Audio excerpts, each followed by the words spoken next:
இயேசு போதும் ஆண்டவரே, நீர் எனக்கு போதுமானவர் ஆண்டவரே. இந்நாள் வரை கர்த்தாவே நீர் என்னை மேய்ப்பன போல கர்த்தாவே, மேய்ப்பன் தன் ஆடுகளை மேய்ப்பது போல கர்த்தாவே இதை இம்மட்டும் நடத்தி வந்தீரே. நீர் ஒருவர் மாத்திரம் எனக்கு போதும் கர்த்தாவே. இப்பொழுதும் கூட கர்த்தாவே நீர் என் வாழ்க்கையிலே போதுமானவராக நன்மை செய்கிறவராக இருக்கிறபடியால் நன்றி செலுத்துகிறோம். இந்த நாளில் ஆண்டவரே எங்களோடு கூட பேசும் கர்த்தாவே. வந்த ஒவ்வொருவரையும் கர்த்தாவே நீர் காண்கிற தேவன், சகலத்தையும் அறிந்திருக்கிற தேவன். இப்படி பார்வைக்கு மறைவானது ஒன்றுமில்லை ஆண்டவரே. ஆண்டவரே நீர் வந்த பிள்ளைகள் ஒவ்வொருவரையும் பேர் பேராக ஆசீர்வதித்து கர்த்தாவே தங்களை விட்டு எடுபடாத நல்லதொரு பங்கை ஒவ்வொருவரும் பெற்றுக்கொள்ளத்தக்கதாக இந்த காலை வேளையிலே எங்களோடு கூட இடைப்பட வேண்டும் என நாங்கள் ஜெபிக்கிறோம். வார்த்தையினை அனுப்பி கர்த்தாவே எங்களை குணப்படுத்தும், அழிவுக்கு எங்களை விலைக்கு காத்துக்கொள்ளும் ஆண்டவரே. அவளோடு வந்திருக்கிறோம் கர்த்தாவே, எங்கள் வாஞ்சியை திருப்தியாகும். இயேசு கிறிஸ்துவின் இனிய நாமத்தில் கேட்கிறேன் பரமபிதாவே, ஆமென். இந்த நாள் பெண்களின் ஞாயிறு. இந்த நாளிலும் கூட அநேக அன்பான சகோதரிகள், வாலிப பிள்ளைகள், தாய்மார்கள் முன்பாக வந்து இந்த ஆராதனை நிகழ்வுகளை நடத்தினார்கள். கர்த்தருடைய பரிசுத்த நாமத்திற்கு மகிமை உண்டாவதாக. வந்து சில நேரம் பாடினார்கள். ஆனால் அவர்கள் பாடலுக்கு முன்பாக இருந்த ஒவ்வொரு ஜெபத்தோடு மிகுந்த ஆயுதத்தோடு என் கர்த்தருக்கு நான் துதித்து சோத்திரித்து பாடுவேன், கர்த்தர் நாமத்தை மகிமைப்படுத்துவேன் என்ற ஒரே நோக்கத்தோடு வந்த பிள்ளைகளுக்காக ஆண்டவரை நன்றியோடு ஸ்தோத்திருக்கிறேன். கர்த்தருடைய நாமம் இங்கு இந்த நாளிலே மகிமை அடைந்திருக்கிறது. ஆண்டவர் மிகவும் மனமகிழ்ச்சியோடு நம்முடைய ஆராதனை ஏற்றுக்கொண்டிருக்கிறார். கர்த்தருடைய பரிசுத்த நாமத்திற்கு ஸ்தோத்திரம். பெண்களின் ஞாயிறு. நாம் அனைவரும் மணவாட்டி திருச்சபையின் அங்கமாக கூடி வந்திருக்கிறோம். ஆண்டவராக இயேசு கிறிஸ்து நம்முடைய ஆத்தும மணவாளன். அவர் சபையை தன்னுடைய மணவாட்டியாக தெரிந்து கொண்டிருக்கிறார். நம் அனைவரும் ஆணாக இருந்தாலும் பெண்ணாக இருந்தாலும் நம் அனைவரும் மணவாட்டி திருச்சபையின் அங்கமாக கூடி வந்திருக்கிறோம். கர்த்தருடைய பார்வையிலே ஆண் என்றும் பெண் என்றும் இல்லை. கிறிஸ்து இயேசுக்குள் எல்லாம் ஒன்றாய் இருக்கிறது. அதுதான் நாம் கலாத்தியர் 3:27 வாசிக்கிறோம். கர்த்தருடைய பார்வையிலே ஆண் என்றும் பெண் என்றும் இல்லை, சகலமும் ஒன்றாகி இருக்கிறது. ஆண்டவர் நம் ஒவ்வொருவரையும் பேர் பெறாக ஆசீர்வதிக்க விரும்புகிறார். நாம் ஒவ்வொருவரும் கர்த்தருடைய பிள்ளைகள், அவருக்கு பிரியமான செல்ல பிள்ளைகளாக நாம் கூடி வந்திருக்கிறோம். நம் ஒவ்வொருவரையும் குறித்து ஆண்டவர் பெரிய திட்டங்களை, நோக்கங்களை வைத்திருக்கிறார். நாம் கர்த்தருடைய பரிசுத்த கருத்துக்குள் அடங்கி இருப்பது எவ்வளவு பெரிய ஸ்லாக்கியம். ஏற்ற வேளையிலே ஆண்டவர் நம்மை உயர்த்தும்படிக்கு அவருடைய பலத்த கருத்திற்குள் நாம் அடங்கினவர்களாக இருக்கும் பொழுது நிச்சயமாகவே ஆண்டவர் நம்முடைய வாழ்க்கையிலே பெரிய காரியங்களை செய்வார். பெண்கள் ஞாயிறு. பெண்களை குறித்து வேதத்திலே நாம் வாசிக்கிறோம். ஆதியாகமம் முதற்கொண்டு வெளிப்படுத்தல் விசேஷம் வரை எல்லா புத்தகங்களும் பெண்களின் பங்களிப்பு ஒன்று உண்டு. ஆண்டவர் இயேசு கிறிஸ்து இந்த உலகத்திலே ஊழியம் செய்த நாட்களிலே அவர் பிறந்தது முதல் சிலுவையில் அடியில் அவர் அறையப்படும் வரை, அடக்கம் பண்ணப்பொழுதும், உயிரோடு எழுந்த பொழுதும், திரும்ப பருத்துக்கு ஏறின பொழுதும், அந்த பரிசுத்தாவின் அபிஷேகத்தை பெற்றுக்கொண்ட பெந்தெகோஸ்தே நாளிலும் பெண்களின் பங்கு அங்கு மிகவும் இருந்ததை நாம் அறிவோம். அவர் ஊழியத்திலே அவர் அவர் பின்பற்றின அநேக பெண்கள் உண்டு. தங்களுடைய பொருளினாலே அவருடைய ஊழியத்திலே தாங்கின பெண்கள் அநேகர் உண்டு. ஆம், அவர் சிலுவையை எடுத்துக்கொண்டு நடக்கும் பொழுது அவர் பின்பற்றி புலம்பி அழுது கொண்டு வந்த எருசலேம் குமாரத்திகளும் உண்டு. அவர்களை பார்த்து ஆண்டவர் கூறினார், எனக்காக அழாதையுங்கள், உங்களுக்காக, உங்கள் பிள்ளைகளுக்காக அழுங்கள் என்று ஆண்டவர் கூறினார். சிலுவையின் அடியிலே சீஷர்கள் ஒருவரை தவிர வேறு யாரும் காண முடியவில்லை. ஆனால் சிலுவையின் அடியிலே அவர் நோக்கி அவரிடையில் கூட்டிய பெண்களை பார்க்கிறோம். தூரத்தில் நின்ற பெண்களை பார்க்கிறோம். உயிர் தெழும்போது முதலாக தரிசனம் கொடுத்த ஒரு பெண்ணுக்கு தான். ஆம், ஆண்டவர் தன்னுடைய ஊழியத்தில் பெண்களுக்கு முக்கியமான பங்கை கொடுத்திருக்கிறார். அதற்கு வந்து திருச்சபையிலே, ஆதி கால திருச்சபையிலே பெண்கள் முக்கிய அங்கம் வைத்திருக்கிறார்கள். அப்போஸ்தலனாகிய பவுல் எழுதின ரோமருக்கு எழுதின புத்தகம் 16ஆம் அதிகாரத்தை வாசிக்கும் பொழுது அது இந்த சபையில் உள்ள ஊழியர்களை கனப்படுத்துகிற, வாழ்த்துதல் சொல்லுகிற அதிகாரம். அந்த அதிகாரம் முழுவதையும் வாசித்தீர்கள் என்றால் 28 ஊழியர்களை குறித்து எழுதப்பட்டிருக்கிறது. ரோமர் 16ஆம் அதிகாரத்தை வாசித்தீர்கள் என்றால் அங்கு 28 ஊழியர்களை குறித்து அவர் வாழ்த்துதல் சொல்கிறார். சபையின் மூப்பர்கள் ஊழியர்களை அவர் வாழ்த்துகிறார். அதிலே அந்த 28 பேரில் 10 பேர் பெண்கள். ஆகவே ஆதி திருச்சபையிலிருந்து இந்நாள் வரை பெண்களின் பங்களிப்பு அதிகமாக உண்டு. முதல் நூற்றாண்டிலே அநேக பெண்கள், ஒரு காலகட்டத்திலே நம்முடைய விசுவாசிகளுக்கு அநேக உபத்திரவத்தின் காலம், சித்திரவதை செய்யப்பட்டார்கள். விசுவாசத்தின் நிமித்தம், சுவிசேஷத்தின் நிமித்தம் சிறையில் அடைக்கப்பட்டார்கள், சிரசேதம் செய்யப்பட்டார்கள். நம்முடைய கிறிஸ்தவ தடை செய்யப்பட்டிருந்தது.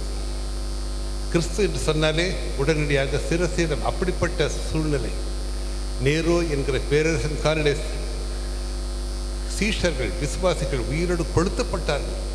அந்த சமயத்திலே ஆண்டவர் ஒரு பெண்ணை எழுப்பினார். கான்ஸ்டன்டைன் என்கிற ஒரு பேரரசனுடைய தாயார் பேர் செயின்ட் ஹெலீனா. அவள் ஒரு ரகசிய விசுவாசி.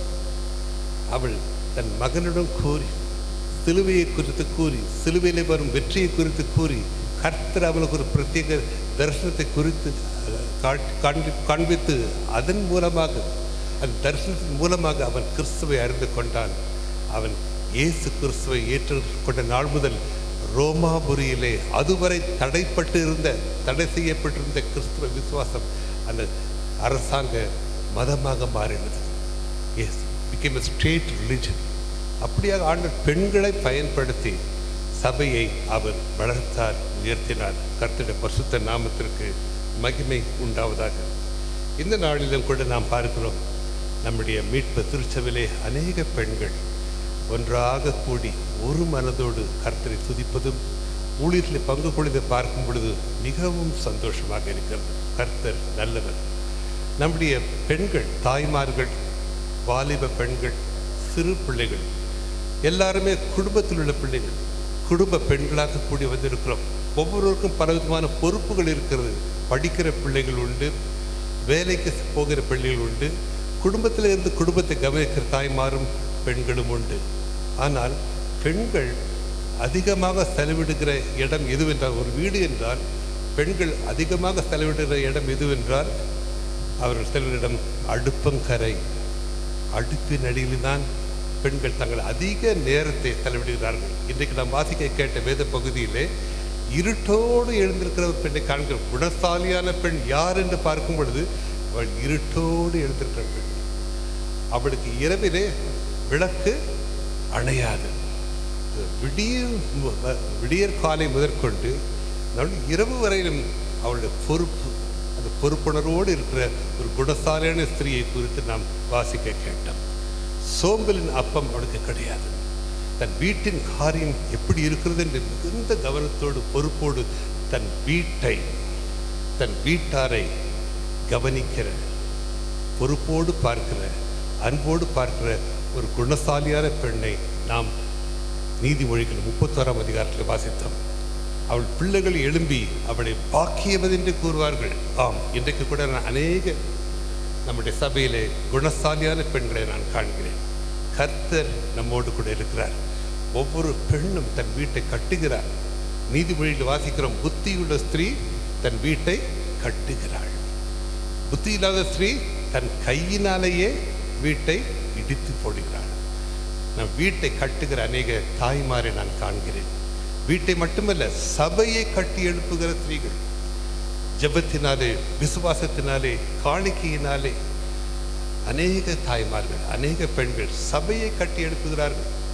அப்படிப்பட்ட பெண்களை நான் இந்த நாளிலே இங்கு காண்கிறேன். கர்த்தருடைய பரிசுத்த நாமத்திற்கு மகிமை உண்டாவதாக. நீங்கள் யாராக இருந்தாலும் சரி, படித்த பெண்கள் உண்டு, படிப்பறிவில்லாத பெண்கள் உண்டு, குறைவாக படித்த பெண்கள் உண்டு. ஆனால் அத்தனை பேருக்கு கொடுக்கப்பட்ட ஒரே ஒரு பொறுப்பு என்னவென்றால், உங்களுக்கு கொடுக்கப்பட்ட குடும்பத்தை நீங்கள் கட்டி எழுப்ப வேண்டும். ஆங்கிலத்தில் ஒரு பழமொழி உண்டு, for every successful man a woman is behind him. வெற்றியோடு திகழ்கிற ஒவ்வொரு புருஷன் பின்னாலே மறைந்திருப்பது அவனுடைய மனைவி. ஒவ்வொரு ஆண் வெற்றி பெறுகிற ஒவ்வொரு ஆணின் பின்னாலே அவன் வெற்றிக்கு காரணமாக இருப்பது அவன் பின்னாலே மறைந்திருக்கும் ஒரு பெண். ஆம், வேதம் கூறுகிறது, 1 பேதுரு 2:7 வாசிக்கிறோம், பெண்கள் பலவீனமான பாண்டம். ஆம், சரீரத்தில் நாம் ஒருவேளை பலவீனமாக காணப்படலாம், ஆனால் பெண்களின் இருதயம், அவருடைய ஆத்மா பலம் உள்ளது. அவர்கள் ஜெபிக்கிற தாய்கள், விசுவாச தாய்கள், அவர்களது ஆத்மா மிகவும் பலன் உள்ளது. அவர்கள் தான் குடும்பத்திற்கு பலனாக, தூண்களாக காணப்படுகிறார்கள். கர்த்தர் ஒவ்வொருவரையும் அப்படியாக ஆசீர்வதித்து வைத்திருக்கிறார். உங்கள் நிலைமை எதுவாக இருந்தாலும் சரி, கர்த்தர் ஒரு காரியத்தை உங்களோடு கொடுக்க விரும்புகிறார். எடுத்து வாசிப்போம். சங்கீதம் 68:13. சங்கீதம் 68:13. நீங்கள் அடுப்பின் அடியிலே கிடந்தவர்களாய் இருந்தாலும் வெள்ளியால் அலங்கரிக்கப்பட்ட புறா சிறகுகள் போலவும் பசும்பொன் நிறமாகிய அதன் இறகுகளின் சாயலாகவும் இருப்பீர்கள். நீங்கள் அடுப்பின் அடியிலே கிடந்தாலும், அடுப்பங்கரையிலே நீங்கள் உங்களுடைய அதிக நேரத்தை செலவிட்டாலும் கர்த்தர் உங்களை காண்கிறார். அடுப்பங்கரையிலே குடும்பத்தை அடைக்காக்கிற பெண்கள், ஒரு தாய் கோழி எப்படியாக தன் குஞ்சுகளை அடைக்காக்குமோ அதைத்தான் நீங்கள் ஒவ்வொருவரும் செய்கிறீர்கள். வீட்டிலே, குடும்பத்தில் நீங்கள் அதிக நேரம், காலை முதல் இரவு வரை அதிக நேரத்தை நீங்கள் அடுப்பங்கரையிலே, அடுப்பின் அடையிலே நீங்கள் செலவிட்டாலும் அடுப்பங்கரையிலே உங்கள் குடும்பத்தை அடைக்காத்து கொண்டு வருகிறீர்கள். நீங்கள் வெறும் உணவில் மட்டும் நீங்கள் சமைப்பதில்லை, நீங்கள் சமைக்கும் வேளையிலே உங்கள் குடும்பத்திற்காக ஜெபிக்கிறீர்கள், விசுவாசத்தோடு ஜெபிக்கிறீர்கள். அடுப்பங்கரையிலே நீங்கள் விட்ட கண்ணீரை ஆண்டவர் காண்கிறார். எத்தனையோ ஸ்திரீகள் உண்டு, அவர்கள் ஜெபிக்கிற வேலை எதுவென்றால் சமையல் செய்யும் வேலை தான். தனியாக இருப்பாங்க, பிள்ளைகள் பள்ளிக்கூடத்துக்கு போயிருப்பாங்க, கணவன் வேலைக்கு போயிருப்பார். தனியாக இருக்கும்போது அவங்களால சும்மா இருக்க முடியாது, சமைச்சு ஆகணும். சமைக்கும் பொழுது ஒரு தாய் தன் குடும்பத்தின் முழு பாரத்தை தன் இதில் சுமந்து கொண்டு கண்ணீரோடு இருக்கிற ஜெபத்தை குடும்பத்தார் அறிய மாட்டார்கள், அவர்களுக்கு தெரியாது. அவர்கள் இதை காண்பார்கள், நீங்கள் சமைத்த உணவை சுவைத்து சாப்பிடுவார்கள். ஆனால் அந்த சமைப்பதற்கு பின்னாலே நீங்கள் செய்கிற உங்களுடைய தியாகம், உங்களுடைய அன்பு, உங்களுடைய உழைப்பு, நீங்கள் கண்ணீரோடு ஜெபித்து குடும்பத்திற்காக நீங்கள் செய்கிற ஒவ்வொரு பணிவிடைகளை ஆண்டவர் அறிவார். ஒருவேளை யாருக்குமே தெரியாமல் இருக்கலாம். நீங்கள் செய்கிற சமையலையோ உங்கள் பணிவிடையோ பாராட்டுவதற்கு ஒருவேளை எவருமே இல்லாமல் இருக்கலாம். ஆனால் கர்த்தர் அறிவார். எவ்வளவு அன்போடு நீங்கள் செய்கிறீர்கள் அதை ஆண்டவர் அறிவார். அன்று ஆகாரின் கண்ணீரை கண்ட தேவன். ஆகார் வீட்டில் இருந்தார், ஆனால் வீட்டிலே அவள் அற்பமாக எண்ணப்பட்டாள், கடினமாக நடத்தப்பட்டாள் என்று வேதம் கூறுகிறது. அவள் கடந்து வந்த கடினமான பாதையை கர்த்தர் அறிந்திருந்தார். ஒவ்வொரு பெண்களும் ஒரு குடும்பத்திற்கு சுமை தாங்கிகளாக இருக்கிறார்கள். சுமை தாங்கிகள் மட்டுமில்லை, இடி தாங்கிகள். எவ்வளவு நன்மையாக செய்தாலும், எவ்வளவு நேர்த்தியாக செய்தாலும், எவ்வளவு பணிவிடைகள் செய்தாலும் அதை குறை கூறுபவர்கள் அநேகம் உண்டு. நன்றி இல்லாமல், அன்பு இல்லாமல் அதை குறைத்து பேசுகிறவர்கள், குறை கூறுகிறவர்கள், நம்மை குத்துகிறவர்கள், பட்டயம் போன்ற வார்த்தைகளால் நம் இறுதி குத்துகிறவர்கள் அநேகர் நம்ம சுற்றிலும் உண்டு. இத்தனைக்கு மத்தியிலே அத்தனையும் தாங்கிக் கொண்டு குடும்பத்தின் பொறுப்புகளை நீங்கள் வைத்திருக்க அன்பு நிமித்தம் தாங்குகிற உங்கள் நிலைமையை, நீங்கள் கடந்து செல்கிற பாதையை ஆண்டவர் அறிந்திருக்கிறார். அன்று ஆகார் கடினமாக நடத்தப்பட்டார். ஒரு விசுவாசின் வீட்டில் தான் இருந்தாள், ஆபிரகாம் வீட்டில் இருந்தாள். என்றாலும் கூட அவள் கடினமாக நடத்தப்பட்டாள். தாங்க முடியவில்லை, வெளியேறி வந்து விட்டாள். அது கர்த்தர் அவளை தடுத்து நிறுத்தினாள், தன்னை வெளிப்படுத்தினார், ஆசீர்வாதத்தை கூறினார், வாக்குத்தத்தத்தை அருளினார். அவர் கூறின ஒரே ஒரு வார்த்தை, இதோ என்னை காண்கிற தேவன். என் கணவன் என்னை காணவில்லை, என் வீட்டார் என்னை காணவில்லை, ஆனால் என்னை காண்கிறவர் ஒருவர் உண்டு. என்னை காண்கிற தேவன், என்னை காண்கிற தேவனை நானும் இவ்விடத்தில் கண்டேன் அல்லவா. அவள் கூறின வார்த்தை. கர்த்தர் நம்மை காண்பது பெரிய காரியம் இல்லைங்க. அவர்கள் கண்கள் உலகத்தை சுத்தம் போய்கொண்டே இருக்குது, எல்லாரையும் காண்கிறார். உங்களை கர்த்தர் காண்பது பெரிய காரியம் கிடையாது. கர்த்தர் விரும்புகிற காரியம் என்ன தெரியுங்களா? ஆகாருடைய அறிக்கை, என்னை காண்பவரை நானும் இவ்விடத்தில் கண்டேன் அல்லவா. அதைத்தான் ஆண்டவர் விரும்புகிறார். நீங்கள் ஆண்டவரை காண வேண்டும். நீங்கள் கடந்து செல்கிற ஒவ்வொரு சூழ்நிலையிலும் நீங்கள் கர்த்தரை காண வேண்டும். அதை தான் ஆண்டவர் விரும்புகிறார். உங்கள் கண்கள் கர்த்தருடைய கண்களை சந்திக்க வேண்டும். அதைத்தான் ஆண்டவர் இந்த நாளிலே உங்களுக்கு எதிர்பார்க்கிறார். ஆகாரின் கண்ணீரை கண்ட தேவன் உங்கள் கண்ணீரை ஆண்டவர் காண்கிறார். ஆகார் கடினமாக நடத்தப்பட்டாள், அநியாயமாய் நடத்தப்பட்டாள். அதை கர்த்தர் கண்டார்.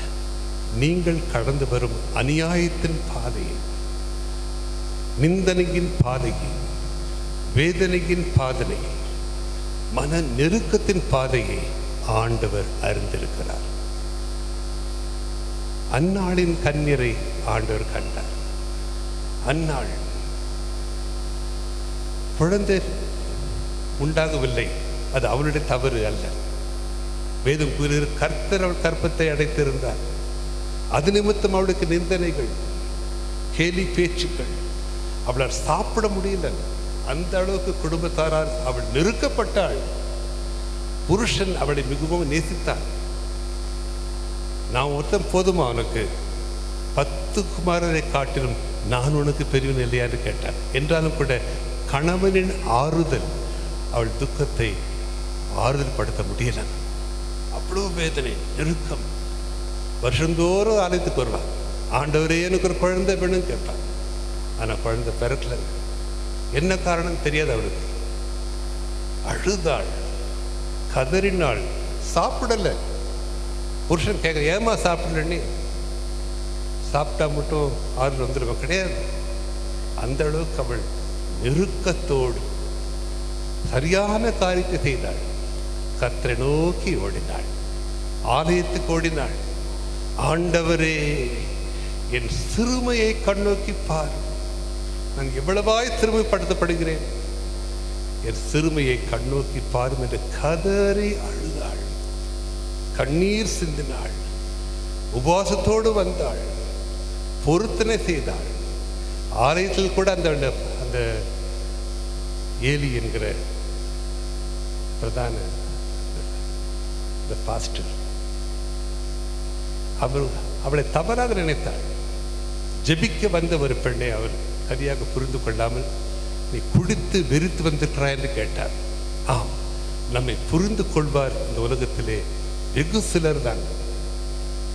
ஜெபிக்க வந்த ஒரு பெண்ணை பார்த்து அந்த ஆலயத்திலே ஏலி கூறின காரியம், நீ குடித்து வெறித்து வந்திருக்கிறாய். ஆம், வீணாக நாம் புரிந்து கொள்ளப்படுவோம், தவறாக புரிந்து கொள்ளப்படுவோம். எத்தனை பெண்கள் நாம் பேசுகிற ஒரு வார்த்தைக்கும், நாம் செய்கிற ஒவ்வொரு காரியத்திற்கும், நாம் செய்கிற ஜெபத்திற்கும், ஒவ்வொன்றுக்கும் குற்றம் கண்டுபிடிக்கிறவர்கள் அநேகர் உண்டு.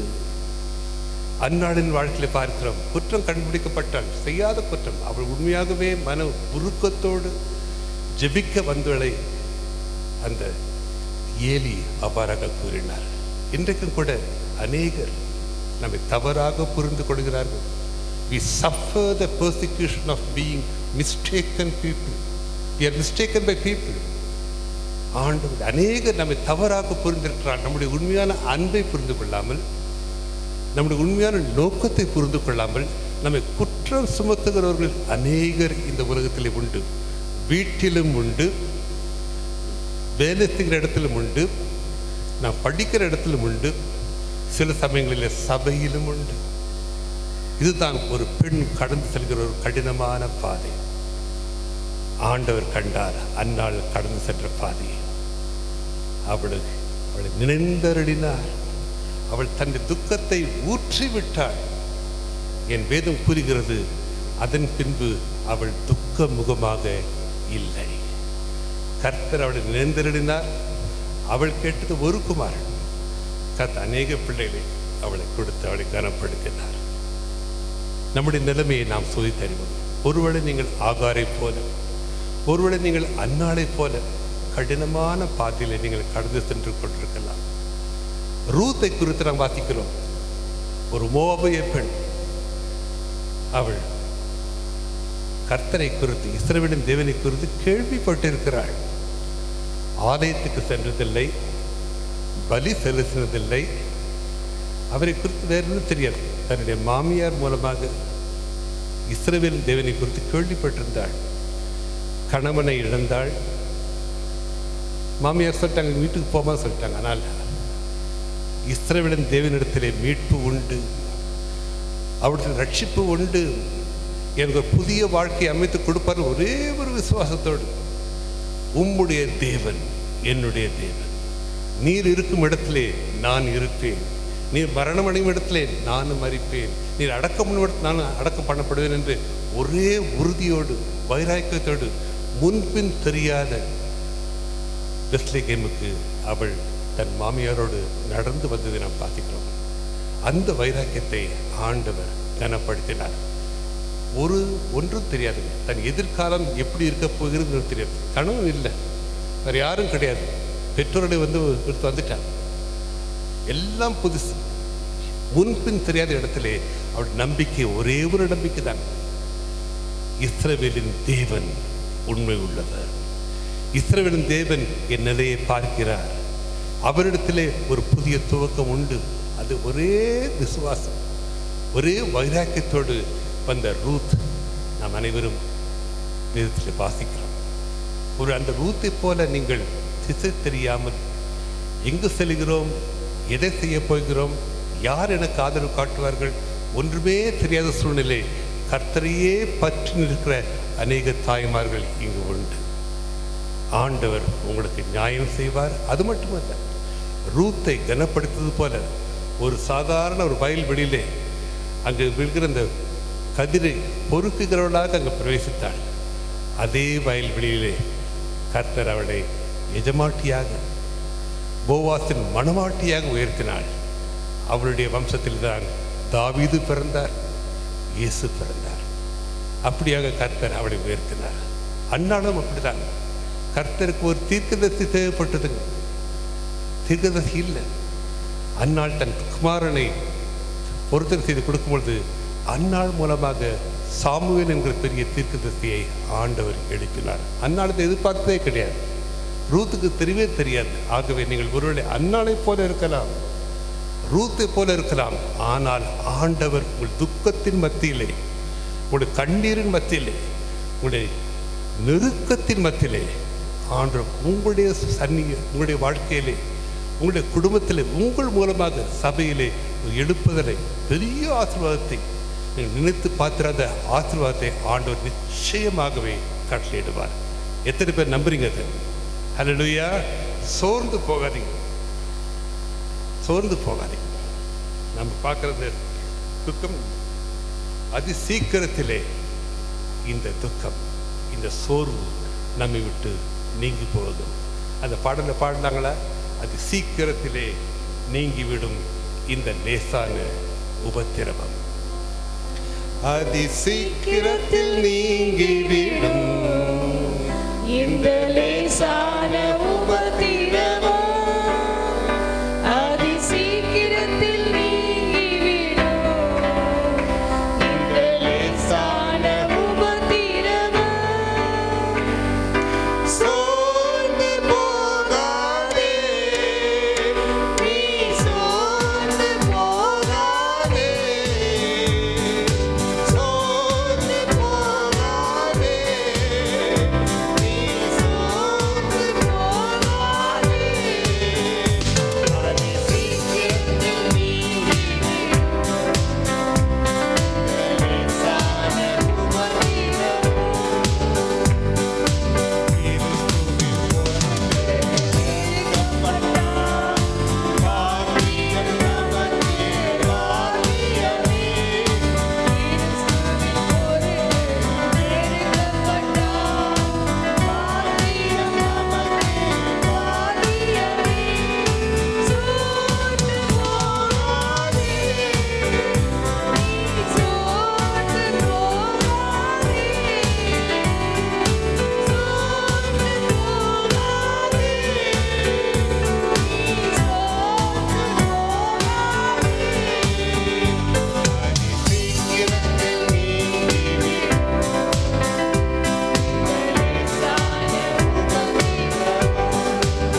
மீண்டுமாக நாம் அந்த சங்கீதத்தை எடுத்து வாசிப்போம். சங்கீதம் 68:13. நீங்கள் அடுப்பின் அடியிலே கிடந்தவர்களாய் இருந்தாலும் வெள்ளியால் அலங்கரிக்கப்பட்ட புறா சிறகுகள் போலவும் பசும் பொன் நிறமாகிய அதன் இறகுகளின் சாயலாகவும் இருப்பீர்கள். இந்த வாக்கு தத்தத்தை நாம் பற்றிக் கொள்வோம். நீங்கள் ஒருவேளை அற்பமாக எண்ணப்படலாம். அடுப்பங்கரையில் இருக்கிறவள், அடுப்பின் அடியிலே சமைக்கிறவள் என்று நீங்கள் ஒருவேளை அற்பமாக எண்ணப்படலாம், அலட்சியப்படுத்தப்படலாம், நிந்திக்கப்படலாம், குற்றங்களும் குறைகளும் கூறப்படலாம். ஆனால் கர்த்தர் உங்களை எவ்வாறு பார்க்கிறார்? உங்களை தன்னுடைய அழகிய புறாவை போல பார்க்கிறார். உங்களை ஆண்டவர் அலங்கரிக்க விரும்புகிறார். நீங்கள் அடுப்பின் கரையில் இருந்தாலும் அடுப்பின் அடியிலே இருந்தாலும், நீங்கள் எப்படிப்பட்ட தோற்றமையாக இருந்தாலும், அந்த புகையின் மத்தியிலே, அந்த கரியின் மத்தியிலே, பலவிதமான சமைக்கிற பாத்திரங்கள் மத்தியிலே நீங்கள் ஒருவேளை மிகவும் சாதாரணமாக அற்பமாக காணப்பட்டாலும் கர்த்தருடைய பார்வையில் நீங்கள் அழகிய, அவர் விரும்புகிற புறாக்களைப் போலதான் ஆண்டவர் உங்களை காண்கிறார். உங்களை அலங்கரிக்க விரும்புகிறார், உங்களை மேன்மைப்படுத்த விரும்புகிறார். நீங்கள் அடுப்பங்கரையில் நீங்கள் அடங்கி போவதில்லை. அதை விட்டு நீங்கள் வெளியேறும் நாட்கள் வரும். வெளியேறுவது என்றால் நீங்கள் எழும்பி பிரகாசிக்கும் நாட்கள் வரும். ஆக ஆண்டவர் சொல்கிறார், உங்களை அலங்கரிக்கப் போகிறார். வெள்ளியால் அலங்கரிக்கப்பட்ட புறா சிறகுகள், பசும்பொன் நிறமாகிய அதன் இறகுகளின் சாயலுமாக இருப்பீர்கள். ஆண்டவர் இந்த நாட்களிலே உங்களை ஆயத்தப்படுத்துகிறார், தன் மணவாட்டியாக ஆயத்தப்படுத்துகிறார். புறா என்பது எதற்கு அடையாளம்? சமாதானத்திற்கு அடையாளம். அநேக தேச தலைவர்கள் புறாவை சமாதானத்துக்காக பறக்க விடுவார்கள். புறா என்பது சமாதானத்திற்கு அடையாளம், பரிசுத்தத்திற்கு அடையாளம், பரிசுத்த ஆவிக்கு அடையாளம். ஆண்டவர் உங்கள் ஒவ்வொருவரையும் ஒரு சமாதான காரணராக, நீங்கள் இருக்கும் இடத்துல சமாதானத்தை கொண்டு வரும் சமாதானத்தின் பாத்திரமாக, பரிசுத்தத்தின் அடையாளமாக, பரிசுத்தாவின் அபிஷேகம் பெற்றவர்களாக உங்களை காண்கிறார். உங்களை கொண்டு ஆண்டவர் பெரிய காரியங்களை செய்ய விரும்புகிறார். புறாவின் கண்களை குறித்து நாம் வாசிக்கிறோம். புறாவின் கண்களில் எப்பொழுதும் நீர் தழும்பி இருக்கும். அழகான கண்கள் புறாவின் கண்கள். ஆனால் அந்த கண்களை நீங்கள் உற்று நோக்கி பார்த்தால் நீர் தழும்பி இருக்கும், கண்ணீர் நிறைந்திருக்கும் புறாவின் கண்கள். அதை கர்த்தர் அழகிய கண்கள் என்று கூறுகிறார். உன்னத பாட்டிலே மணவாளன் தன் மணவாட்டியை வர்ணித்து, அவன் மிகவும் அழகாக தன் மணவாட்டியை குறித்து அழகாக வர்ணித்து எழுதுகிறார். அதில் புறாவுக்கு ஒப்பிடுகிறார். தன் மணவாட்டியாகிய சபையை புறாவுக்கு ஒப்பிட்டு வரும் அநேக வார்த்தைகளால் எழுதுகிறார். அதில் சில வார்த்தைகள் என்னவென்றால், உன்னத பாட்டு 5:12, உன்னத பாட்டு 4:1, உன்னத பாட்டு 1:15. புறாவை போல ஆண்டவரை காண்கிறார். உங்கள் கண்களிலே கண்ணீர் எதை காட்டுகிறால் குடும்பத்தை குறித்த பாரம், கண்ணீரோடு நீங்கள் ஏறெடுக்கிற ஜெபத்தை ஆண்டவர் காண்கிறார். நீங்கள் சிந்துகிற கண்ணீர் உங்களை அழகுபடுத்துகிறது. அதுதான் அந்த வார்த்தையின் அர்த்தம். வெள்ளியினாலும் பொன்னினாலும் உங்களை ஆண்டவர் அலங்கரிக்க விரும்புகிறார். நேரம் வரப்போகிறது, நாள் வரப்போகிறது. நீங்கள் சமாதானமாய் புறப்பட்டு மகிழ்ச்சியோடு புறப்பட்டு செல்வீர்கள். எடுத்து வாசிப்போம். ஏசாயா 55:12. ஏசாயா 55:12.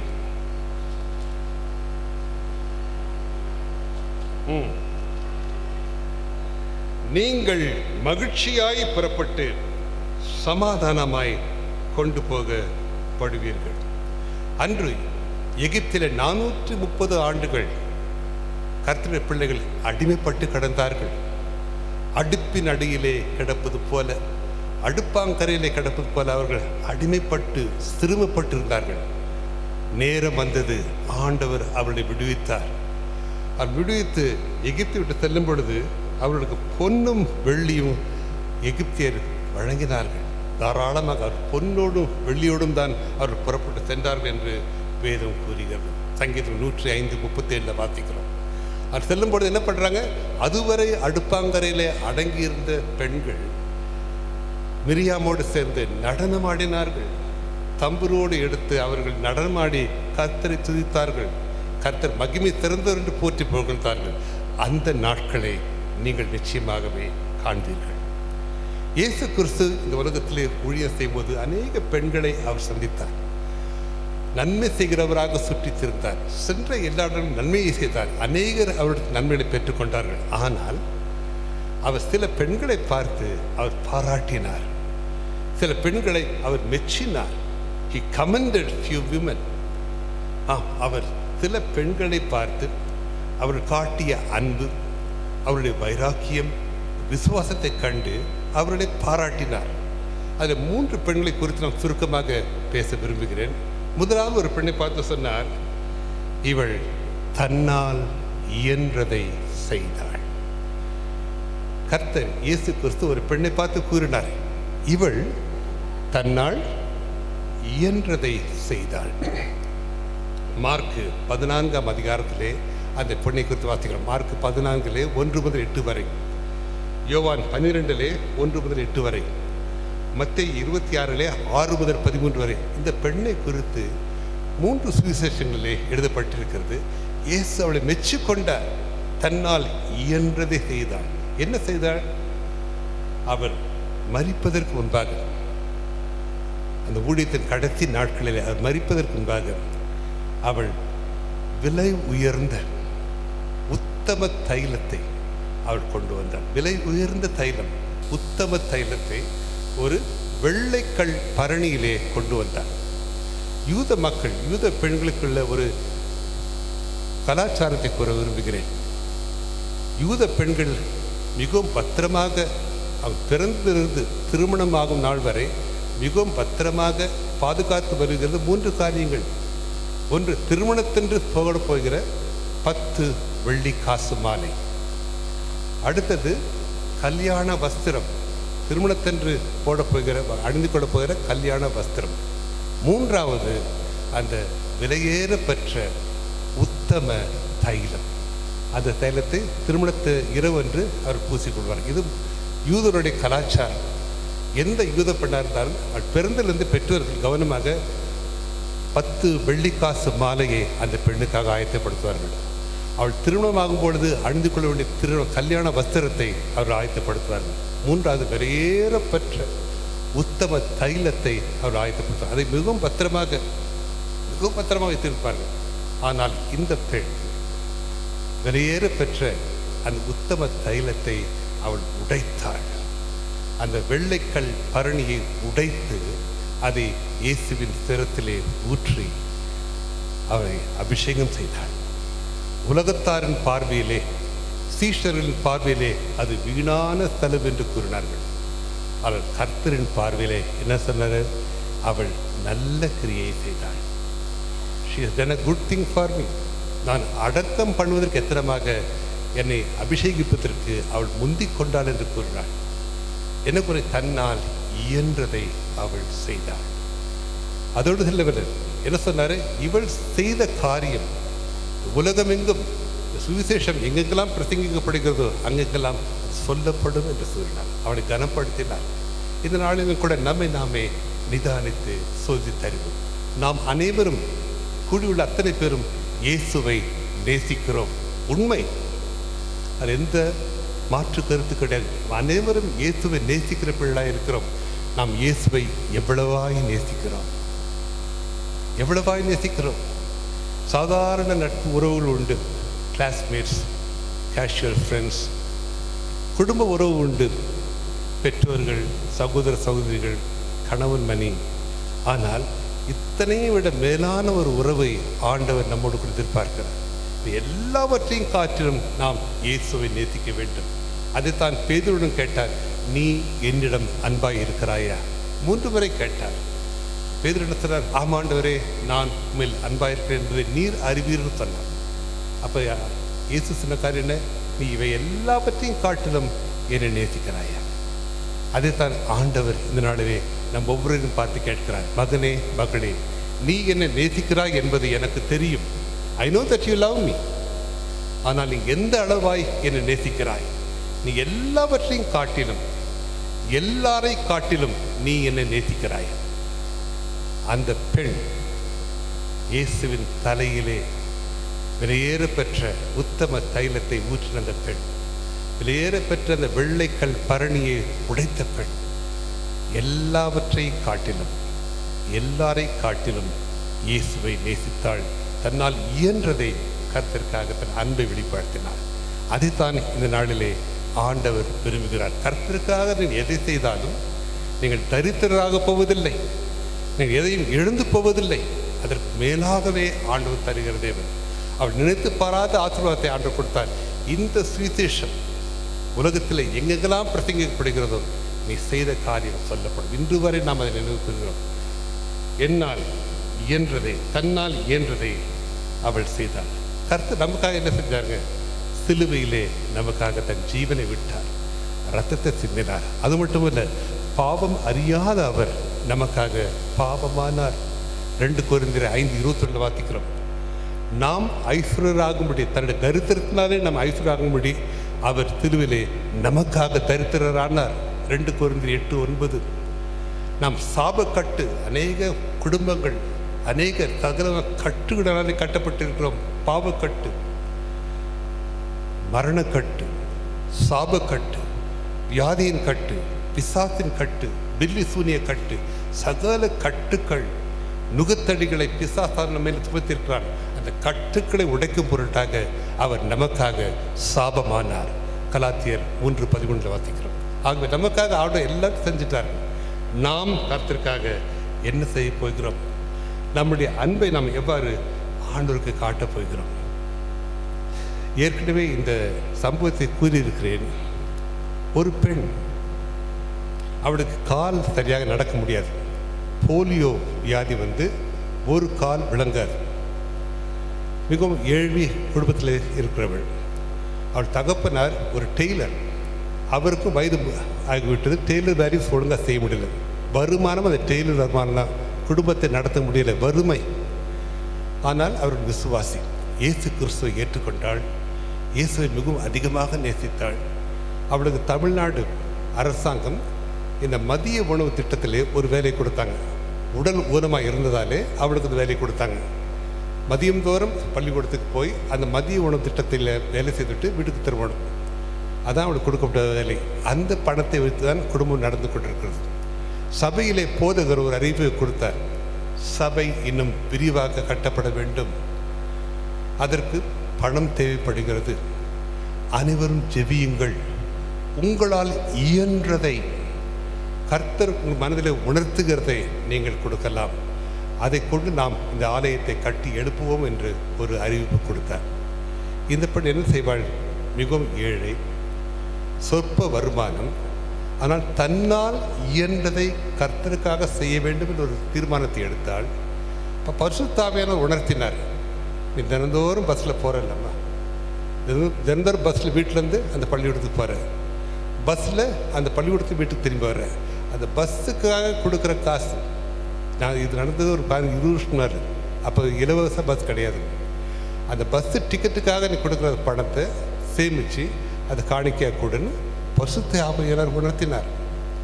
தன் பெற்றோரிடம் கூறினார். பெற்றோர் கூட என்னம்மா செய்கிற பைத்தியக்காரத்தனமாக இருக்குது, நீ உடல் ஊனமானவள், உன்னால் நடக்க முடியாது, நீ கண்டிப்பாக பஸ்ஸில் தான் போயாக வேண்டும், அந்த பஸ்ஸில் கொடுக்குற டிக்கெட்டை கொடுக்குற நடந்து வருவியா, அது சரி வராத, கர்த்தருக்கு தெரியாதா, உன்னுடைய பலவீனம் ஆண்டவருக்கு தெரியாதா என்று பெற்றோர்கள் அதட்டினார்கள், தடுத்து பார்த்தார்கள். ஆனால் அவள் நிச்சயமாகவே பரிசுத்தாவினை பேசினார். ஆகவே நான் வீட்டிலிருந்து பள்ளிக்கூடத்துக்கு நடந்து போவேன், நடந்தே வருவேன், அந்த டிக்கெட் பணத்தை நான் ஆலய பணிக்காக கொடுப்பேன் என்ற தீர்மானத்தை எடுத்தாள். அன்று முதல் அவள் நடந்தே சென்று நடந்தே திரும்பி வந்தாள். கால் ஊனம், பஸ்ஸில் போனால் அரை மணி நேரத்தில் போயிடலாம், நடந்து போகணும்னாலும் 2 மணி நேரம் நடக்கும். காலை இழுத்து ஊனி காலையிலே நடந்து போவாள். வேலை செய்துவிட்டு மறுபடியும் நடந்தே வருவாள். காலில் பயங்கர வலி. இத்தனை வலியோடு வேதனையோடு அவள் செய்து அந்த பணத்தை எடுத்துக்கொண்டு போதுகருடன் கொடுத்தார். போதுகருடைய கைகள் நடுங்கியது வாங்குவதற்கு, கண்கள் கலங்கியது. ஏம்மா இது கண்டிப்பாக நீ செய்து தான் ஆகணுமா, நீ ஜெபம் பண்ணாலே போதுமாமான்னு சொன்னார். இல்லை ஐயா, பசுத்தாவினாட்டு சொல்லிட்டார், என்னால் இயன்றதை நான் செய்கிறேன்னு சொல்லி தீர்மானமாக வைராக்கியமாக கூறிவிட்டான். அந்த காணிக்கையை ஆண்டவர் ஏற்றுக்கொண்டார், அவளை கனப்படுத்தினார். என்ன நடந்தது? சில நாட்கள் கழித்து ஒரு வாலிபன் அந்த பெண்ணின் வீட்டிற்கு வந்து பெற்றோரை கண்டு, நான் இராணுவத்திலே வேலை செய்கிற ஒரு சோல்ஜர், உங்கள் பெண்ணை காண்டேன், அவளை நான் திருமணம் செய்து கொள்ள விரும்புகிறேன் என்று கூறினாள். அதிர்ந்து போனார்கள் பெற்றோர்கள். நீங்கள் யார், எப்படி இந்த முடிவு எடுத்து கொடுப்ப சொன்னார். நான் இராணுவத்தில் வேலை செய்யும் பொழுது, எல்லை பகுதியில் வேலை செய்யும்போது, ஒரு குறிப்பிட்ட நாளன்றைக்கு ஒரு கண்ணி வெடி வைத்த இடத்துல நான் பணி செய்ய போயிட்டிருந்தது. அங்கே போகும்பொழுது எனக்கு பதிலாக இன்னொருத்தர் போனார்கள். அந்த கண்ணி வெடி வெடித்து அவள் கால்கள் ஒரு காலை இழந்தார். அவர்கள் நடக்க முடியவில்லை. எனக்கு நேரிட வேண்டிய விபத்து அவருக்கு நேரிட்டது. என்னை காப்பாற்றினவர் ஆண்டவர் என்று அறிந்திருக்கிறேன். ஆகவே தீர்மானத்தை எடுத்தேன். கால்களை இழந்த அல்லது நடக்க முடியாத ஒரு பெண்ணை தான் திருமணம் செய்து நான் வாழ்க்கை கொடுக்க விரும்புகிறேன் என்று நான் ஒரு தீர்மானத்தை எடுத்தேன். உங்கள் மகளை நான் ரோட்டில் பார்த்தேங்க, ஆகவே நான் உங்களை தேடி வந்திருக்கேன் சொன்னார். அந்த பெண்ணை கூப்பிட்டு கேட்டாங்க. அந்த பெண் அவர்கள் சொன்ன காரியம், நீங்கள் என்னை உங்கள் மனைவியாக ஏற்றுக்கொள்வதற்கு முன்பாக என் ஆண்டவர் இயேசு கிறிஸ்துவை உங்கள் ரட்சகராக ஏற்றுக்கொள்ளுங்கள், அதன் பின்பு நான் பார்க்கலாம் கூறிவிட்டார். போதுகிறவர் அழைத்து சென்றார்கள். ரட்சிப்பின் நற்செய்தி கூறப்பட்டது. அந்த மகன் ரட்சிக்கப்பட்டான், ஞானஸ்நானம் எடுத்தான். அதே ஆலயத்திலே அவள் திருமணம் நடந்தது. இன்றைக்கும் கூட ஒரு இராணுவ அதிகாரியின் மனைவியாக வீல் சேரில் அவள் சுவிசேஷ ஊழியத்தை செய்து கொண்டிருக்கிறாள். ஹல்லேலூயா! கர்த்தர் அவள் செய்த அந்த தியாகத்தை அங்கீகரித்தாள். தன்னால் இயன்றதை அவள் செய்தாள். கர்த்தர் அவளை கனப்படுத்தினார். இந்த நாளிலும் கூட நாம் ஒரு தீர்மானத்தை எடுப்போம். நான் இயேசுவை நேசிக்கிறேன், அவர் ஊழியத்தில் பங்கு கொள்ள விரும்புகிறேன், சபையை நேசிக்கிறேன், சபையின் ஊழியத்தில் பங்கு கொள்ள விரும்புகிறேன், என்னால் இயன்றதை சிறந்ததை நான் கர்த்தருக்காக கொடுப்பேன். கர்த்தர் உங்களுக்கு மிக சிறந்ததை நிச்சயமாக கொடுத்து உங்களை கனப்படுத்துவார். கர்த்தருடைய பரிசுத்த நாமத்திற்கு மகிமை உண்டாவதாக. இன்னொரு பெண்ணை குறித்து பார்ப்போம். ஆண்டவர் அவளையும் மெச்சிக்கொண்டார். என்ன சொன்னார் அவளை பார்த்து? தன்னை விட்டு எடுபடாத நல்லதொரு பங்கை தெரிந்து கொண்டாள். எல்லாருக்கும் தெரியும், லாசருவின் சகோதரியாக மரியாள் என்ன பண்ணா? இயேசுவின் பாதப்படியிலே அமர்ந்திருந்தாள். அவள் கண்கள் இயேசுவை நோக்கி பார்த்து கொண்டிருந்தது. அவளுடைய காதுகள் இயேசுவின் வார்த்தைகளை கேட்டு கொண்டிருந்தது. அவள் எதை குறித்தும் கவலைப்படலை, இயேசுவையே நோக்கி பார்த்தாள், இயேசுவின் வார்த்தைகளை கேட்டு கொண்டிருந்தாள். அவள் சொன்னார், மரியாள் தன்னை விட்டு எடுபடாத நல்லதொரு பங்கை பெற்றுக்கொண்டாள். அதே வீட்டில் மார்த்தாளும் இருந்தாள், அவளுடைய சகோதரி. மார்த்தாளும் இயேசுவை நேசித்தாள். 2 பேரும் இயேசுவை நேசித்தவர்கள், 2 பேரும் இயேசுவை தங்கள் வீட்டில் ஏற்றுக்கொண்டவர்கள், 2 பேரும் இயேசு ஊழியம் செய்ய வேண்டும் விரும்பினவர்கள். ஆனால் மார்த்தாளோ, இயேசு என்ன சொன்னாரு? அநேக காரியங்களை குறித்து நீ கவலைப்படுகிறாய், தேவையானது ஒன்றே. மரியாள் தன்னை விட்டு எடுபடாத நல்லதொரு பங்கை பெற்றுக்கொண்டாள். இந்த நாளிலும் கூட நாங்கள் மார்த்தாளை போல இருக்கிறீங்களா, மரியாளை போல இருக்கிறீங்களா? நீங்கள் இயேசுவை நேசிக்கிறீங்க, அதில் எந்த சந்தேகமும் கிடையாதுங்க. மார்த்தாள் இயேசுவை நேசித்தாள், இயேசுவுக்காக ஊழியம் செய்தாள். அதே சமயத்தில் அநேக காரியங்களை குறித்து அவள் கலங்கினாள், கவலைப்பட்டு கொண்டிருந்தாள். உங்கள் கவலைகளை ஆண்டவர் அறிவார். எவ்வளோ கவலைகளை, பாரங்களை சுமந்து கொண்டு தான் வந்திருக்கிறீங்க. ஆண்டவர் அறிவார், கர்த்தர் நிச்சயமாக அறிவார். ஆனால் இதுக்கு மேலே ஒன்று தாங்க முக்கியம். தேவையானது ஒன்று தாங்க. உங்கள் கவலைகள் மத்தியிலே, குடும்ப பாரங்கள் மத்தியிலே, வியாதிகள் மத்தியிலே, பலவீனங்கள் மத்தியிலே, பண பற்றாக்குறை மத்தியிலே தேவையானது ஒன்று தான். இயேசுவை நோக்கி பாருங்கள், வார்த்தைகளுக்கு செவி கொடுங்க. உங்களை விட்டு எடுபடாத நல்லதொரு பங்கை நீங்கள் பெற்றுக்கொள்வீர்கள். சங்கீதக்காரர் சொல்றார், கர்த்தரை தியானிக்கும் தியானம் இனிமையானது. எவ்வளோ நேரம் வாசித்தாலும் அவ்வளோ இனிமையாக இருக்குது. காரணம் என்னவென்றால், நாம் வேதத்தை வாசிப்பது மட்டுமல்லங்க, வேதத்தை வாசிக்கிறோம். வேதத்தில் எழுதப்பட்ட ஒவ்வொரு வார்த்தைகளும் நமக்காக அனுப்பப்பட்ட ஒரு செய்தி. கர்த்தர் நம்மோடு கூட பேச விரும்புகிறார். தன் வார்த்தைகள் மூலமாக. நம் வார்த்தையில் வாசிக்கும் பொழுது அநேக சத்தியங்களை அறிந்து கொள்கிறோம். அதோடு நின்றுவிடக்கூடாது. அந்த வார்த்தைகள் மூலமாக உங்கள் சூழ்நிலையிலே கர்த்தருடைய சத்தத்தை நீங்கள் கேட்க வேண்டும். ஏசாயா 30:22 வாசிக்கிறோம். நான் வலதுபுறம் திரும்பும் போதும் இடதுபுறம் திரும்பும் போதும் நீ செல்ல வேண்டிய வழி இதுவே என்கிற சத்தத்தை கேட்பாய். அந்த சத்தத்தை நாம் கேட்க வேண்டும். அதுதான் ரேமா என்று கூறுவார்கள். வாசிக்கிற வார்த்தைகள் லோகோஸ், நமக்காக அனுப்பப்பட்ட வார்த்தைகள். கர்த்தர் நம்மோடு பேசுகிற வார்த்தை ரேமா. அந்த ரேமா வார்த்தை நீங்கள் கேட்கும் பொழுது உண்மையாகவே நீங்கள் பலப்படுவீர்கள், கர்த்தருக்குள் பலப்படுவீர்கள், அநேக காரியங்களை நீங்கள் காண்பீர்கள். ஆகவே ஒரு தீர்மானத்தை எடுப்போம். என்னை விட்டு எடுபடாத நல்லதொரு பங்கை நான் பெற்றுக்கொள்ள விரும்புகிறேன். வசனத்தை வாசிக்க வாசிக்க நாம் பரிசுத்தமாக்கப்படுகிறோம். யோவான் 17:17 சொல்றார், இந்த வசனம், வாசிக்கிற வசனம் நம்மை பரிசுத்தப்படுத்துகிறது. It refines us, it sanctifies us. ஆக ஒவ்வொரு வார்த்தையும் வல்லமையுள்ள வார்த்தை, நம்மை சீர்திருத்துகிற வார்த்தை, நம்மை சீர்படுத்துகிற வார்த்தை, நம்மை பரிசுத்தமாக்குகிற வார்த்தை. பெராயாவில் உள்ள சபையினரை குறித்து நாம் அப்போஸ்தலர் வாசிக்கிறோம். அப்போஸ்தலர் 17:11 வாசிக்கிறோம். அவர்கள் அனுதினமும் காலையும் மாலையும் இரவும் வேதத்தை வாசி இப்படி இருக்கிறதோ என்று தியானத்தை வேத வசனங்களை தியானித்தார்கள். என்ன பார்க்கிறோம்? அவர்கள் நல் குணசாலிகளாக மாறினார்கள். நம்மை குணசாலிகளாக மாற்றுவது வேத வசனம். நாம் இன்று வாசிக்க கேட்டோம். நீதிமொழி 31 அதிகாரம். குணசாலியான ஸ்திரியை கண்டுபிடிப்பவன் யார்? நீங்கள் குணசாலியாக மாற வேண்டும். கர்த்தர் வசனத்தை வாசியுங்கள், தியானியுங்கள். நீங்கள் குணசாலியாக மாறுவீர்கள், நற்குணப்பட்டுள்ள மாறுவீர்கள். நடந்த சம்பவத்தை கூறி முடிக்க விரும்புகிறேன். மும்பையிலே ஒரு இந்துக்கள் நடத்துகிற ஒரு ஹிந்து ஸ்கூல் இருக்கிறது. அந்த பள்ளிக்கூடத்திலே பகவத்கீதை, யோகா, ஸ்லோகம் எல்லாம் சொல்லிக் கொடுப்பாங்க. பெரிய பள்ளிக்கூடம், பாம்பேயில், மும்பையில். அது இந்துக்களாலே நடத்தப்படுகிற ஒரு பள்ளிக்கூடம், ஒரு இந்து மத ஸ்தாபனத்தினாலே நடத்தப்படுகிற பள்ளிக்கூடம். எங்கே பார்த்தாலும் விக்கிரகம் இருக்கும், விக்கிரக ஆராதனை இருக்கும். அங்கே பல விதமான ஸ்லோகங்களை சொல்லிக் கொடுப்பாங்க. அந்த அப்படிப்பட்ட இந்து பள்ளிக்கூடத்துக்கு முன்னால் கேட்டுக்கு அப்புறம் சிலர் புதிய ஏற்பாடு, கிடியன் என்கிற ஸ்தாபனத்தை சேர்ந்தவர்கள் அந்த புதிய ஏற்பாடை அது பள்ளிக்கூட பிள்ளைகளுக்கு கொடுத்து கொண்டிருந்தார்கள். அது இயேசுவை குறித்து, சுவிசேஷத்தை குறித்து, ரட்சிப்பை குறித்து கூறுகிற சுவிசேஷங்களை அவர்கள் அங்கு செல்கிற மாணவர்களுக்கு கொடுத்துட்டு இருந்தாங்க. இதை அறிந்த அந்த பள்ளிக்கூடத்த நிர்வாகத்தினர் அந்த கிடியன் ஸ்தாபனத்தாரை அழைத்து மிகவும் கடுமையாக எச்சரித்து, எந்த காரணத்தை கொண்டும் உங்கள் சுவிசேஷத்தை நீங்கள் எங்கள் பள்ளிக்கூட பிள்ளைகளுக்கு கொடுக்கக்கூடாது.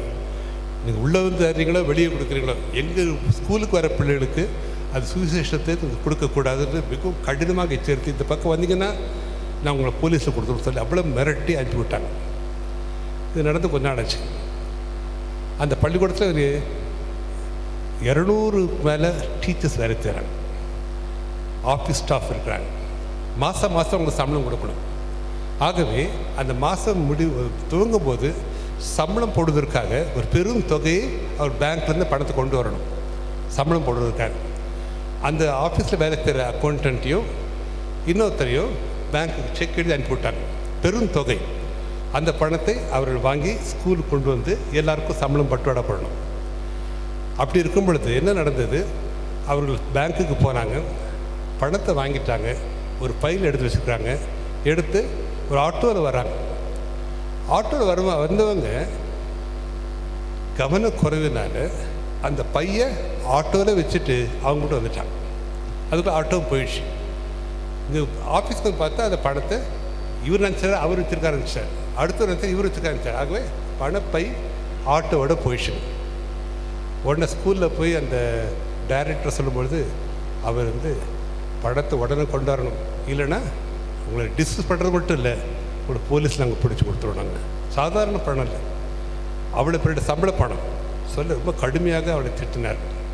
அவள் என்ன செய்வதுன்னு தெரியவில்லை. ஆட்டோக்கார் எங்கே போனான்னு தெரியாது, ஆட்டோ நம்பரும் தெரியாது, பேரும் தெரியாது. அப்படி இருக்கும் பொழுது ஒரு மணி நேரத்தில் அந்த ஆட்டோ டிரைவர் அவர் மறந்து வச்சுற பை எடுத்துக்கிட்டு பேக் எடுத்துகிட்டு ஸ்கூல் ஆஃபீஸ்க்கு வந்தார். உடனே இந்த பெட்டியை வந்து விட்டு போயிட்டாங்க. திறந்து பார்த்தா அவ்வளோ படமும் பத்திரமா இருந்தது. உடனே அவரால் நம்ப முடியவில்லை. அவர் இந்து ஆட்டோ டிரைவர். உடனே அந்த டைரக்டர், ஸ்கூல் டைரக்டர் கூப்பிட்டு, எப்படி ஐயா இவ்வளோ பழைய பணத்தை நீ வந்து திருப்பி கொடுக்குற? உன்னை பார்த்து ஒரு இந்து மாதிரி தருது, எப்படி செஞ்ச நீ எப்படின்னு கேட்கும்போது சொன்னது, தன் பாக்கெட்லேருந்து அந்த சுவிசேஷத்தை காமித்தார். இந்த சுவிசேஷத்தை படித்தேன், இதற்குரிய உண்மைகளை சத்தியங்களை அறிந்து கொண்டேன். என்னுடைய பெயர் ஹிந்து பெயர் தான், நான் ஒரு இந்து குடும்பத்தை சேர்ந்தவன் தான். ஆனால் என்னுடைய உள்ளத்தில் நான் கிறிஸ்தவன். அவருடைய போதகங்கள் என்னை நல்வழிகள் நடத்தி செல்ல சொன்ன உடனே அந்த ஸ்கூல் மேனேஜ்மெண்ட் மிகவும் சந்தோஷப்பட்டாங்க. அதே சமயத்தில் என்ன செஞ்சாங்க, இந்த புத்தகத்தை எங்கள் பள்ளியில் மாணவர்கள் படிக்க வேண்டும், நல் குணசாலிகளாக மாற்றுகிறது என்று கூறி அது முதல் இந்த தடையில்லாமல் அந்த சுவிசேஷ புஸ்தகங்கள் அந்த பள்ளி மாணவர்களுக்கு கொடுக்கும்படியாக அவர்கள் அனுமதி வழங்கினார். ஆகவே தன்னை விட்டு எடுபடாத நல்லதொரு பங்கை மரியாள் தெரிந்து கொண்டாள். அதன் மூலமாக நாம் நல் குணசாலிகளாக மாறுகிறோம். அது மட்டும் வல்லமையை பெற்றுக்கொள்கிறோம். ஒரு வாழ்க்கை பரிசுத்தமாக்கப்படுகிறது. ரட்சிப்பின் பாதையை அறிந்து கொள்கிறோம். ஒரு சத்தத்தை நாம் அனுதினம் கேட்க முடியும். கர்த்தர் பரிசுத்த நாமத்திற்கு மகிமை உண்டாதாக. நேரம் ஆகிவிட்டது. ஒரே ஒரு காரியத்தை சுருக்கமாக சொல்லி முடிக்கிறேன். மூன்றாவது ஒரு பெண். முதலாவது ஒரு பெண்ணை பார்த்தோம், இயேசு மெச்சிக்கொண்டார், தன்னால் இயன்றதை அவள் செய்தாள். ரெண்டாவது ஒரு பெண்ணை பார்த்தோம், மரியாதை பார்த்தோம். அவள் என்ன சொல்றது, தன்னை விட்டு எடுபடாத நல்லதொரு பங்கை பெற்றுக்கொண்டாள். மூன்றாவதாக சொல்லி சீக்கிரம் முடிச்சிடுறேன். அவரை குறித்து ஆண்டவர் என்ன சொல்றாரு, உன்னுடைய விசுவாசம் பெரிது, உன்னுடைய விசுவாசம் பெரிது. O woman, great is your faith. ஒரு கானானிய பெண்ணை பார்த்து ஆண்டவர் இவ்வாறாக கூறினார், உன் விசுவாசம் பெரிது. ஸ்திரீயே, உன் விசுவாசம் பெரிது என்று ஒரு பெண்ணை பார்த்து கூறினார். யார் அந்த பெண்? ஒரு கானானிய ஸ்திரீ, யூதர் இல்லாதவள், ஒரு கிரேக்க பெண் என்று வேதம் கூறுகிறது. அவள் தன்னுடைய மகளுக்கு பிசாசு பிடித்திருந்தது, அதை நீக்கும்படி இயேசு நோக்கி வந்தாள். ஆனால் இயேசு ஒன்றும் சொல்லவில்லை. அவருடைய விசுவாசத்தை சோதிக்க விரும்பினார். யூதர்களுக்கு மட்டும்தான், இஸ்ரேல் மக்கள் மட்டும்தான் இந்த தெய்வீக சுகம் உனக்கு கிடையாது என்று கூறினார். ஆனால் அவள் விடாப்பிடியாக, ஆண்டவரே, தாவீதின் குமாரனே, இறங்கும் என்று அவள் வேண்டிக் கொண்டாள். அப்படி சொன்னார், பிள்ளைகளின் அப்பத்தை நாய்களுக்கு போடுவது சரியில்லை என்று கூறினார். பிள்ளைகள் என்பது யார்? இஸ்ரவேல் மக்கள். நாய்கள் என்பது யார்? புறஜாதியார். அதை கூட அவள் பொருட்படுத்தாமல், அதை சிறுமையாக எண்ணாமல், ஆண்டவரே, நாய்க்குட்டிகள் மேஜின் அடியில் இருக்கும் துணிகளை தின்னுமே, அது யாரும் தடுக்க முடியாது அல்லவா? ஆகவே என்னுடைய மகள், அவள் நாய்க்குட்டி, நான் ஒரு நாயின்னா என் மக ஒரு நாய்க்குட்டி, அவளுக்கு நீர் சுகத்தை தரணும்னு விடாப்படியாக வைராக்கியத்தோடு விசுவாசத்தோடு கர்த்தரை நோக்கி கேட்டாள். அந்த விசுவாசம் கர்த்தருடைய இருதயத்தை தொட்டது. ஸ்திரீயே, உன் விசுவாசம் பெரிது, நீ விரும்பினபடியே உனக்கு ஆக கடவுது என்று கூறினாள். இந்த நாளில் கூட கர்த்தர் நம்ம இடத்திலே விசுவாசத்தை காண விரும்புகிறார். வேதம் கூறுகிறது, கடைசி நாட்களிலே ஆண்டவர் வரும்பொழுது நம்மிடத்தில் ஒன்றை காண விரும்புகிறார். எதை காண விரும்புகிறார்? விசுவாசத்தை காண விரும்புகிறார். லூக்கா எழுதின சுவிசேஷம் 18ஆம் அதிகாரம் 8ஆம் வசனத்திலே வாசிக்கிறோம், மனுஷகுமாரன் வரும்பொழுது இந்த உலகத்திலே விசுவாசத்தை காண்பாரோ, நாமே நிதானித்து சோதித்தறிவோம். நம்முடைய விசுவாசம் எப்படிப்பட்ட விசுவாசம்? கர்த்தர் மேல் எப்படிப்பட்ட விசுவாசத்தை வைத்திருக்கிறோம்? நாம் நம்முடைய விசுவாசத்தை காத்துக்கொள்வோம். கடைசி நாட்களில் நாம் வாழ்ந்து கொண்டிருக்கிறோம். அநேக காரியங்கள், அநேக போதனைகள், விதவிதமான காரியங்களை நாம் காண்கிறோம். விசுவாசத்தை காத்துக்கொள்ளுங்கள். காலத்தை நீங்கள் ஆதாயப்படுத்திக் கொள்ளுங்கள். நமக்கு கொடுக்கப்பட்ட நாட்கள், இந்த நாளில் நமக்கு கொடுக்கப்பட்ட சத்தியம், கர்த்தருடைய சத்தியம், நிதானத்தை பார்ப்போம். தன்னால் இயன்றதை செய்த அந்த பெண்ணை போல நம்மால் இயன்றதை, சிறந்ததை கர்த்தருக்காக செய்வோம். நாம் வெட்கப்பட்டு போக மாட்டோம். நம்மை விட்டு எடுப்படாத நல்லது பங்கை பெற்றுக்கொள்வோம். ஆண்டவர் பெரிய காரியங்களை செய்வார். விசுவாசத்தை காண விரும்பும் ஆண்டவர் நம்மிலே விசுவாசம், வைராக்கியமான விசுவாசம், அந்த விசுவாசத்தை ஆண்டவர் காண விரும்புகிறார். அந்த விசுவாசத்தில் நாம் பெருகுவோம், விசுவாசத்தை காத்துக்கொள்வோம். கர்த்தர் நம்முடைய வாழ்க்கையிலே பெரிய காரியங்களை செய்வார். கர்த்தரை நோக்கி நாம் பார்த்தோம்.